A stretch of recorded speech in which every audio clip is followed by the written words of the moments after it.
Good evening students. आज हमने different types of pressure जो टॉपिक है प्लांट वाटर रिलेशनशिप से रिलेटेड, उसमें डिफरेंट टाइप्स ऑफ प्रेशर का टॉपिक डिस्कशन करेंगे। जिसमें पहला टॉपिक ले रहे हैं, फर्स्ट टॉपिक ले रहे हैं अपने डिफ्यूजन प्रेशर की बात कर रहे हैं। देखो डिफ्यूजन प्रेशर की बात क्या है कि डिफ्यूज्ड पार्टिकल, यानी जिन पार्टिकल्स में डिफ्यूजन हो रहा था या जो पार्टिकल डिफ्यूज हो रहे थे, diffuse particle create a pressure, यानी डिफ्यूज पार्टिकल्स के थ्रू एक प्रेशर जो है वो क्रिएट होता है, एक प्रेशर डेवलप होता है। उसी प्रेशर को आप क्या नेम देते हैं भाई? डिफ्यूजन प्रेशर, यानी शॉर्ट में लिख सकते हो डीपी, डिफ्यूजन प्रेशर। किस टाइप से इसका डिस्कशन करेंगे? मान लो आपके पास कोई क्लोज पोर्ट है और इस पोर्ट में आपने कोई गैस फिलअप कर रखी है, सिलेंडर मान लो, इस सिलेंडर में आपने गैस फिलअप कर रखी है। तो सिंपल सी बात है कि इसके जो पार्टिकल्स है वो पार्टिकल्स क्या करेंगे? कोलिजन करेंगे।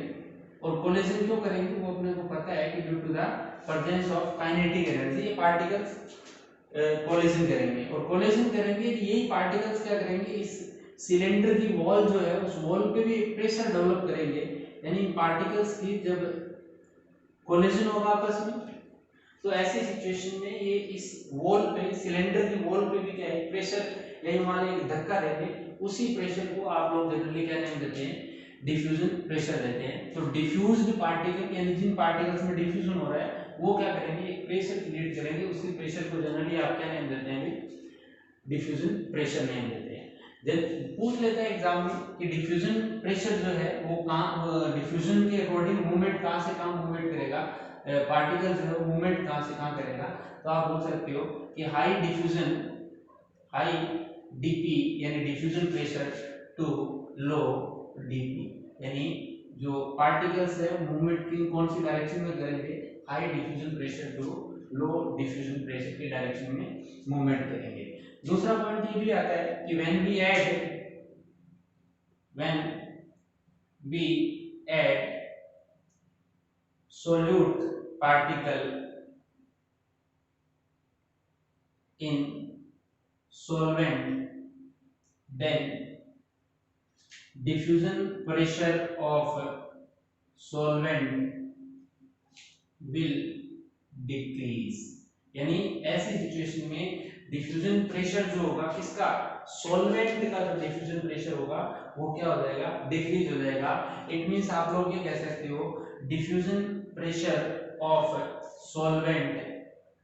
solvent is always high as compare to solution। यानी सॉल्यूशन के कंपैरिजन में आप लोगों का जो डिफ्यूजन प्रेशर है ओनली सॉल्वेंट का वो क्या होता है? हाई होता है। इसी से रिलेटेड अपने आप ये भी बोल सकते हो कि डिफ्यूजन प्रेशर ऑफ वाटर जो है, डिफ्यूजन प्रेशर में इधर लिख रहा हूं, diffusion pressure of water DP of pure water is always high. Approximately 1236 ATM के अप्रोक्स होता है प्योर वाटर का जो डिफ्यूजन प्रेशर है, वो लगभग 1236 एटमॉस्फेरिक प्रेशर के इक्वल माना गया है। तो ये तो एक सिंपल सी बात हुई कि डिफ्यूजन प्रेशर क्या होगा कि कोई भी पार्टिकल जो होगा उन पार्टिकल्स की जो डिफ्यूजन होगा उस डिफ्यूजन के थ्रू जो एक प्रेशर क्रिएट करेंगे, उसी प्रेशर को जनरली आप क्या नेम दे रहे हैं? डिफ्यूजन प्रेशर नेम दे रहे हैं। आपने एक पॉइंट लिखा है, इसको थोड़ा सा ध्यान दें कि when we add solute particles in solvent, यानी जब आप सॉल्यूशन प्रिपेयर करोगे then DP of solvent will decrease, यानी सॉल्यूशन की जो डीपी है, सॉल्यूशन में जो वाटर मॉलिक्यूल था या सॉल्वेंट था, सॉल्यूशन की बात कर रहा हूं मैं, यानी solvent present in solution, solvent present in solution has low dp as compared to pure solvent। यानी प्योर सॉल्वेंट की बात करें तो उस प्योर सॉल्वेंट के कंपैरिजन में जो आपका सॉल्यूशन होगा, उस सॉल्यूशन में जो सॉल्वेंट होगा, यानी solvent present in solution, solution में जो सॉल्वेंट होगा उसकी डीपी जो है वो लो होगी किसके कंपैरिजन में, प्योर सॉल्वेंट के कंपैरिजन में। आप सीधा सा ये बोल सकते हो कि सर अपने पास वाटर है और उस एक बार इसका स्क्रीनशॉट भी ले लें आप लोग, अपने पास प्योर वाटर है और प्योर वाटर के अलावा आप बात करें कि एक दूसरे पोर्ट में आपके पास वाटर में थोड़ी सी जो है वो शुगर ऐड कर रखी है, शुगर सॉल्यूशन आप लोगों ने प्रिपेयर कर रखा है। सपोज दैट ये आपका 100 ml वाटर है, ओनली वाटर है 100 ml, और ये सेकंड पोर्ट है, इसमें आपने 100 ml 10% शुगर सॉल्यूशन डाल रखा है, 10% शुगर सॉल्यूशन आपने ऐड कर रखा है, डाल रखा है इसमें। तो अब सीधी सी बात है कि वाटर मॉलिक्यूल तो यहाँ भी है और वाटर मॉलिक्यूल यहाँ भी है, पर बात करें कि इन वाटर मॉलिक्यूल्स का जो डीपी है वो ऑलवेज क्या है, ज्यादा रहेगा as compare to DP of water molecule. यानी सेकंड वाले की जो वाटर मॉलिक्यूल की डीपी होगी वो फर्स्ट वाले के कंपैरिजन में क्या होगी, लेस होगी as compare to first one. यानी जैसे ही आपने सोल्यूट ऐड कर दिया, मतलब शुगर ऐड की, वैसे ही सेकंड वाले में जो वाटर मॉलिक्यूल था उसका डिफ्यूजन प्रेशर क्या हो गया, डाउन हो गया। अब आप लोग कहोगे कि मान लो इसका डिफ्यूजन प्रेशर, सपोज दैट आपके पास डिफ्यूजन प्रेशर आया 1200, सपोज दैट atm, और इसका डिफ्यूजन प्रेशर तो मैंने अभी आपको बताया था, आपने कहा सर 1236 atm है, प्योर वाटर है, प्योर वाटर है तो उसका डिफ्यूजन प्रेशर तो ये है, और इसमें आपने शुगर ऐड कर दी, मान लो शुगर, सपोज दैट कि इसमें शुगर ऐड करने की वजह से उसका डीपी डाउन हो गया, कितना डाउन हुआ, वो 36 मैंने डाउन करके लिख दिया। तो आप सिंपल सा ये कहोगे कि सर इसमें और इसमें जो डिफरेंस है डिफ्यूजन प्रेशर में, डिफरेंस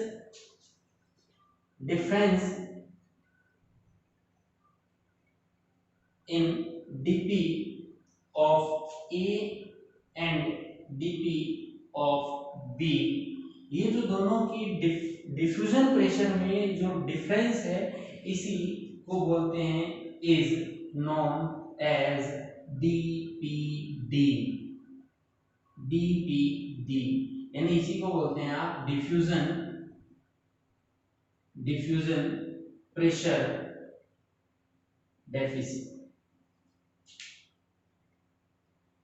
इसी को क्या बोलते हैं, डीपीडी या डिफ्यूजन प्रेशर डेफिसिट के नेम से जानते हैं। तो कुल मिलाकर अपने इस डिफ्यूजन प्रेशर से रिलेटेड ही दो टॉपिक अपने डिस्कशन कर लिया, एक तो डीपीडी यानी डिफ्यूजन प्रेशर में जो डेफिशिएंसी है, कमी जो है वो क्या होगी कि जब प्योर वाटर, प्योर सॉल्वेंट के कंपैरिजन में जब आप सॉल्यूशन बनाओगे तो सॉल्यूशन में जो सॉल्वेंट होगा यानी सॉल्यूशन में जो वाटर होगा उसका diffusion pressure as compare to pure solvent decrease होगा, और कितना डिफरेंस होगा वही उसका क्या होगा, उस सॉल्यूशन का क्या होगा, डीपीडी होगा। यानी इसके डिफ्यूजन प्रेशर में कितनी डेफिशिएंसी है, 36 की डेफिशिएंसी है, क्योंकि इसकी 1236 और इसकी कितनी बताई आपने 1200, तो इसमें डेफिशिएंसी कितनी हुई, 36 atm के इक्वल डेफिशिएंसी हुई। तो ये आपका एक छोटा सा टॉपिक था डिफ्यूजन प्रेशर, और डिफ्यूजन प्रेशर से रिलेटेड ही अपने सेकंड पॉइंट में डिस्कशन कर लिया डीपीडी। एक बार स्क्रीनशॉट लें, इसके आगे दूसरा प्रेशर अपने डिस्कशन करेंगे।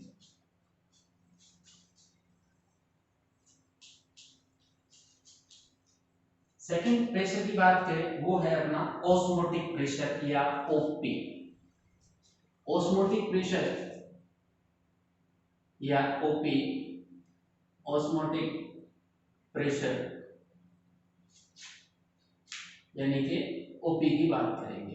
देखो ओपी होता क्या है, ये तो अपने को कंफर्म था कि टू आपके पास सॉल्वेंट थे, ये सेल ए थी, ये सेल आपकी इसके कांटेक्ट में मैंने बी सेल को रख दिया, इसमें 20% शुगर सॉल्यूशन था, इसमें आपने कहा 30% शुगर सॉल्यूशन था, शुगर सॉल्यूशन था।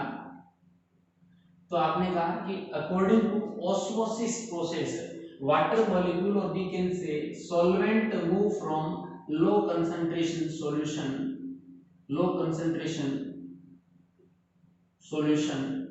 To high concentration solution. यानी मूवमेंट कहां से कहां करेगा, नहीं आप कहोगे सर ए टू बी जो है वो मूव करेगा, कौन भाई, सॉल्वेंट मूव करेगा, ओनली सॉल्वेंट मूव करेगा, और किसके थ्रू, एसपीएम के थ्रू, सेमी परमिएबल मेम्ब्रेन्स के थ्रू वो मूवमेंट करने वाला है। तो ये तो कंफर्म हुआ अपना वापस कि ऑस्मोसिस की प्रोसेस जो है वो क्या है। ध्यान रखें यहां मैं लिख रहा हूं लो कंसंट्रेशन सॉल्यूशन, कहीं भी मैंने लो कंसंट्रेशन ऑफ सॉल्वेंट नहीं लिखा है, ध्यान रखें। कुछ बच्चे मेरे से पूछ रहे थे कि सर इसमें कहीं अपोजिट नहीं बोल दिया क्या आपने, तो ध्यान रखें यहां मैं कंसंट्रेशन किसकी लिख रहा हूं, लो कंसंट्रेशन लिख रहा हूं सॉल्यूशन की।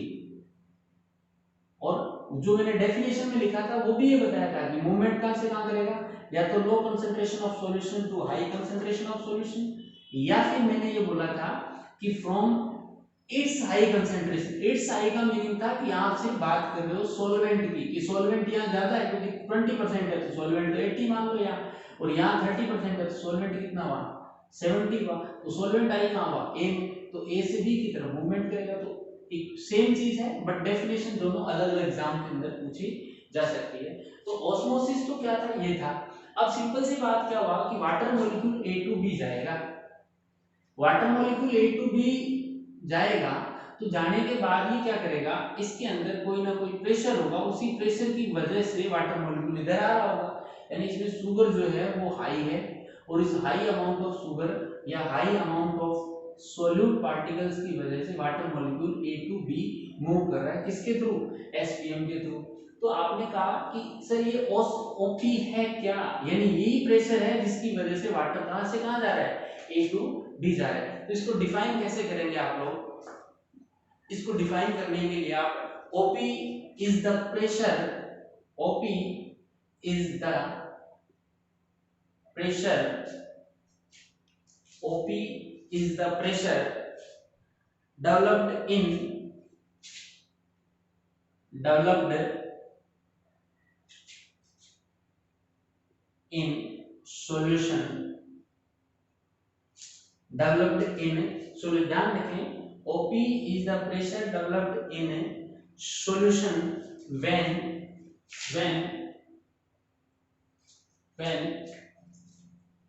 it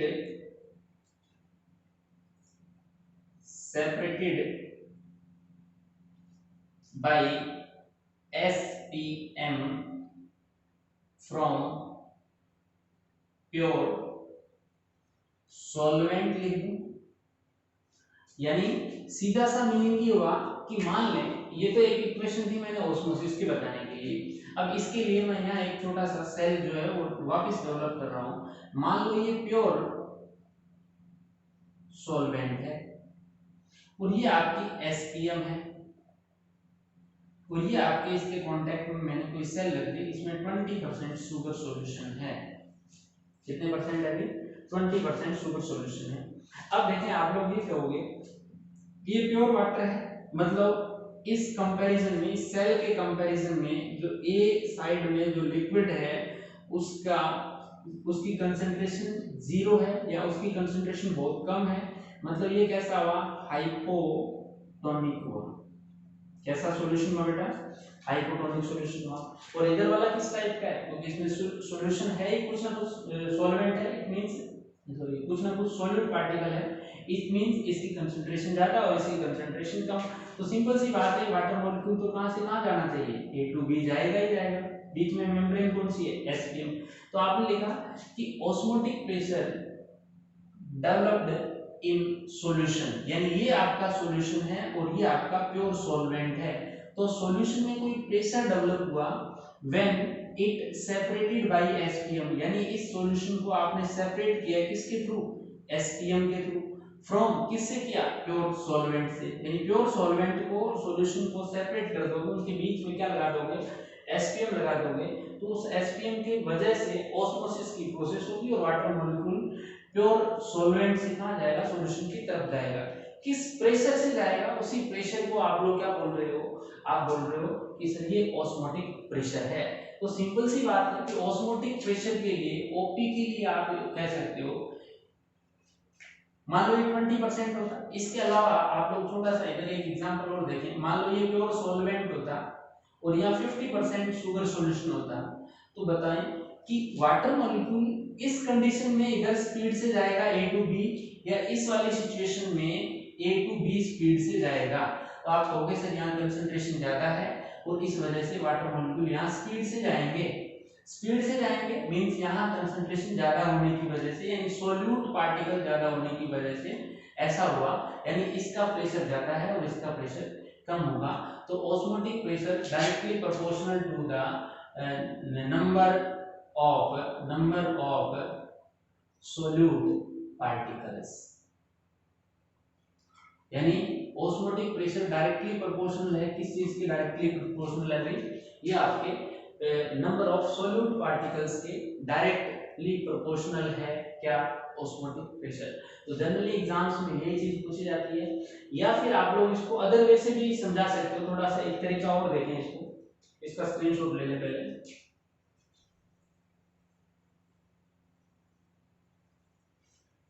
मान लो मैं थिसल फनल एक्सपेरिमेंट ही शो कर रहा हूं, वापिस जो अपने फनल एक्सपेरिमेंट किया था उसी की बात कर रहे हैं। ये थिसल फनल एक्सपेरिमेंट था इस टाइप से।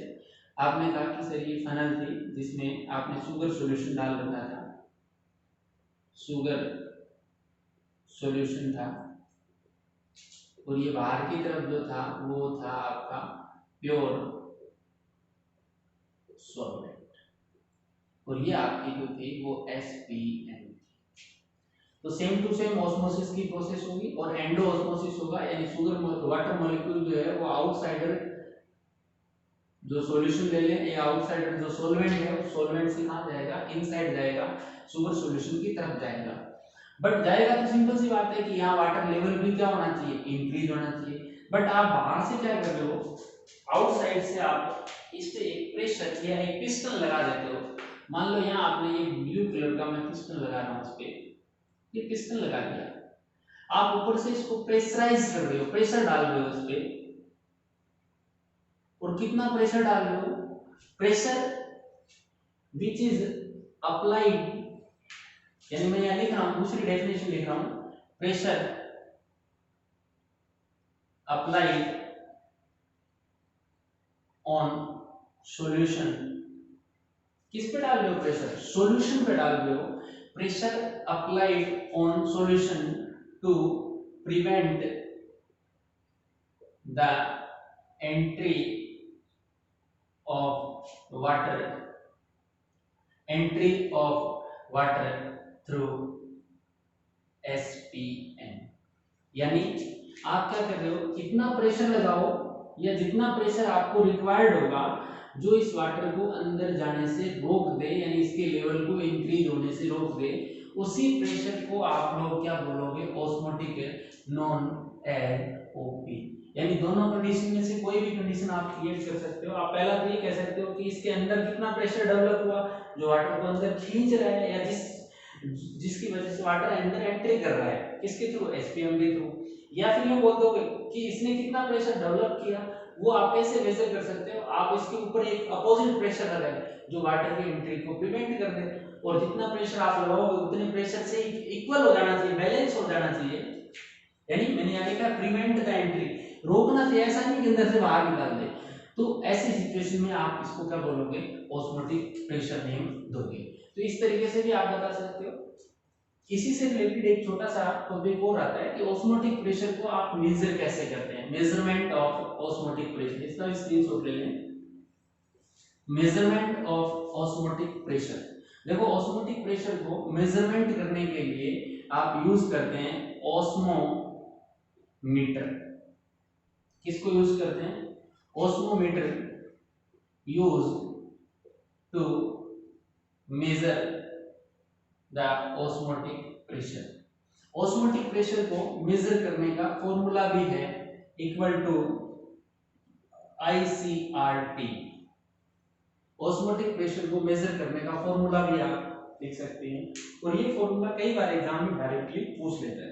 होता क्या है, इसमें आई रिप्रेजेंट कर रहा है ionisation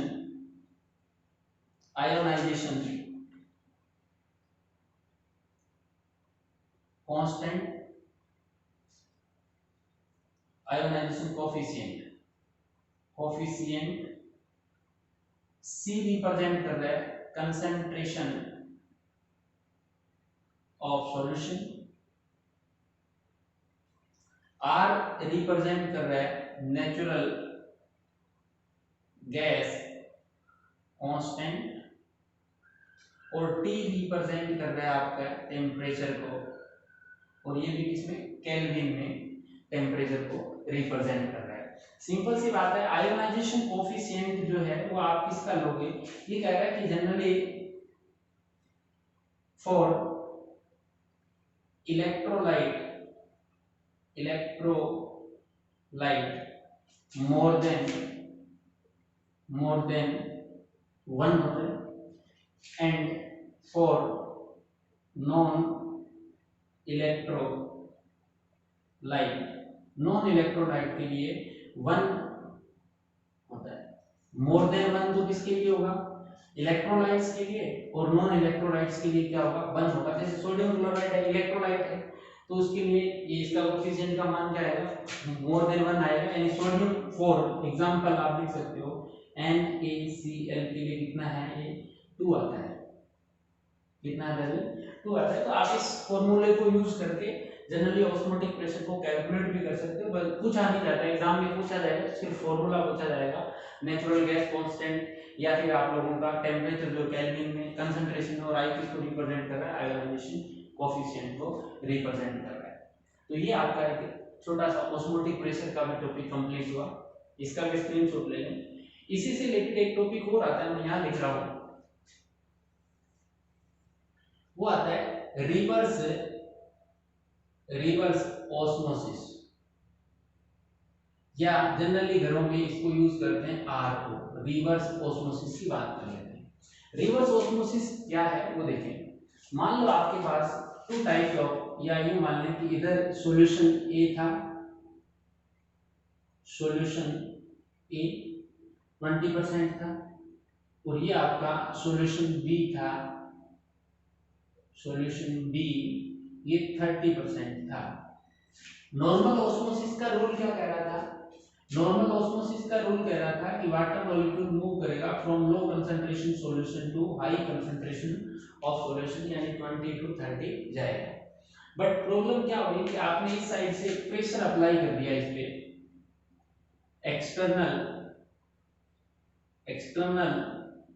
pressure applied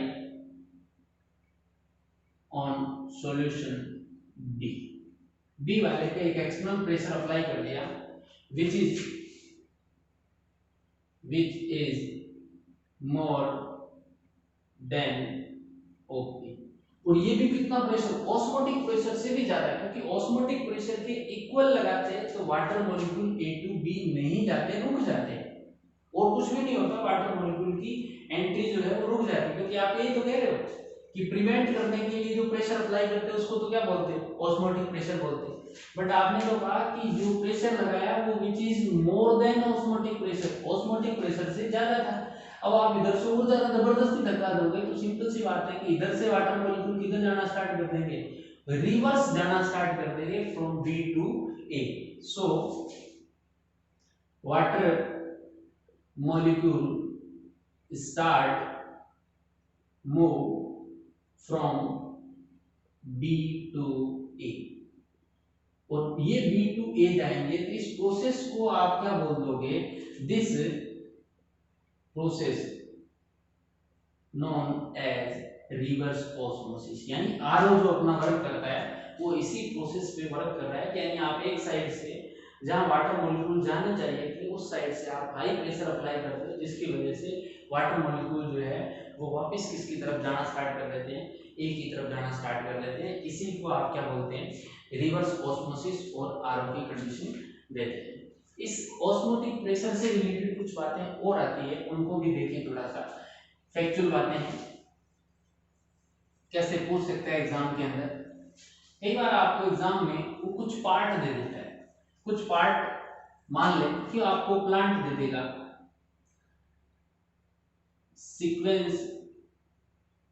sequence of OP in different parts of plant, यानी प्लांट के डिफरेंट पार्ट में ओपी की कंडीशन क्या होगी, जो अपर लीफ होती है उसका ओपी मैक्सिमम है, उसके बाद लोअर लीफ, उसके बाद आप बोल सकते हो ब्रांच, उसके बाद बोल सकते हो स्टेम, उसके बाद बोल सकते हो रूट, और रूट के बाद भी आप बोल सकते हो रूट हेयर, और रूट हेयर के बाद भी आप बोल सकते हो सोइल जो है। मतलब ये सीक्वेंस आप लोगों से पूछ ले कि प्लांट में ऑस्मोटिक प्रेशर मैक्सिमम कहाँ होगा, तो मैक्सिमम होगा अपर लीफ पे, मैक्सिमम जो है वो कहाँ होगा, अपर लीफ पे होगा। और मिनिमम की बात करें, प्लांट में बात करें तो आंसर आएगा आपका root hair minimum.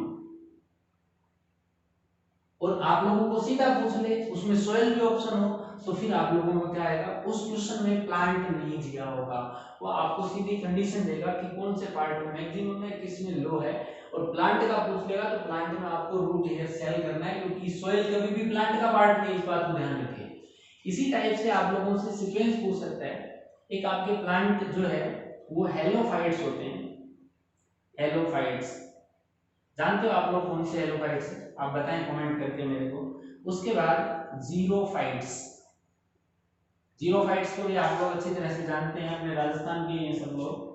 Halophytes, xerophytes, xerophytes के बाद में मीजोफाइट्स जो होते हैं, और मीजोफाइट्स के अलावा हाइड्रोफाइट्स, यानी इसकी ओपी तो कम होगी और इसकी ओपी, ये ऑस्मोटिक प्रेशर का सीक्वेंस ही बता रहा हूं मैं आप लोगों को प्लांट के अंदर कि कौन से प्लांट में मैक्सिमम है, कौन से में मिनिमम है। प्लांट के अंदर भी पर्टिकुलर बात करें कि प्लांट के कौन से पार्ट में ओपी आपको ज्यादा मिलने वाली है, कौन से में ओपी जो है वो आपको कम मिलने वाली है। तो ये आपका कॉन्सेप्ट हुआ ऑस्मोटिक प्रेशर से रिलेटेड।